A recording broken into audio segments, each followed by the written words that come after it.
ਸਹੀ ਹੈ। ਇਹਨੂੰ ਪਹਿਲਾਂ ਮਾਰ ਪਹਿਲਾਂ ਗੁੱਸਾ ਇਹਨੂੰ ਫੇਰਨੇ ਨਾ ਲਾਂ ਖੁੱਲੀਆਂ ਇਹ ਵਿੱਚ ਵਾਲੇ ਨਾਲ ਤੇਲੇ ਪੱਟੇ ਜਾਂ ਉੱਤੋਂ ਮਾਰਾਂ ਉੱਤੋਂ ਪਿੱਛੇ ਭਾਗਾ ਲਾ ਕੇ ਪਰੋਈਆਂ ਪਰੋਈਆਂ ਹੱਥਾਂ ਉਹ ਕਣਾਂ ਨੂੰ ਇੱਥੇ ਖਾ ਦੇਣ ਗੱਡੀ ਨੂੰ ਹੋਇਆ ਜੰਮਣ ਲੱਗ ਗਈ। ਆਹੋ ਉਹਨਾਂ ਦੀ ਚੰਗੀ ਚੋਖੀ ਜੰਮ ਗਈ ਮੈਰੇ ਵਾਲੀ। ਇਹ ਕੀ ਕਰਨੇ ਗੁਲਾਮ ਦੇ ਗਿਰਾਂ ਲਈ ਇਹ ਕਰਨੇ ਮਸਲਾ ਕੀ ਹੈ? ਖਾਦ ਵੀ ਉੱਥੇ ਲੈ ਆਇਆ ਬੰਦੇ ਹਾਂ ਇਹਨੂੰ ਖਾਦ ਵਿੱਚ ਕਿੱਥੇ ਲੈ ਜਾਣਾ ਸੀ?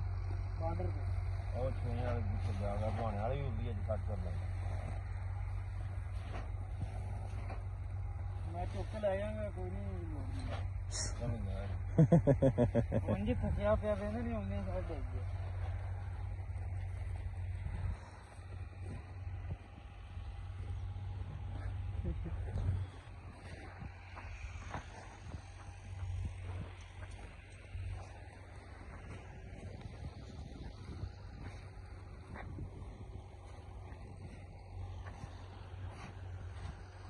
ਜਾ ਭਾਈ ਹੋਰ ਕੋਈ ਨਹੀਂ ਘਰ ਤੂੰ ਸਾਡੇ ਤੇ ਚੜਿਆ ਉਹਨਾਂ ਵੀਡੀਓ ਬਣਾ